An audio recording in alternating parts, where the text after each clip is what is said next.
Хей, ассалаумалейкум достар, сіздермен бірге Ерасыл кезет. Бүгін мен сіздерге Samsungқа настройка көрсететін боламын. Любой Samsung.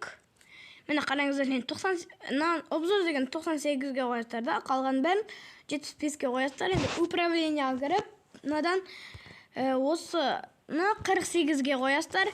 Енді қазір көрсетем. Нормально хатчуттар кетеді негіз. Ультиматумда, сондайларда негіз. Қараңыздар, қазір көрсетем. Осындай хатчуттар кетеді. Енді UMP-мен көрсетейін. Өйтірсады, хатчут беріп. Енді қараңыздар, мынаны көрсетіп жүрейін. Осындай хатчуттар кетеді. Бұл тек Samsung-тарға арналған.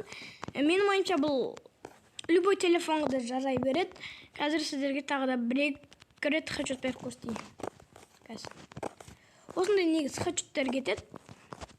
Егер де сізге осындай түрлі телефондарға настройка керек болса, менің арнама жазылып кетіп, лайк басып кетіңіздер. Сол кезде мен сосын комментарияға өзіңіздің телефондардың есімдерін жазып кетіңіздер. Мен сол кезде сіздің телефоныңызға настройка шығаратын боламын. Сіздермен бірге Ерасыл кезет, сау болыңыздар.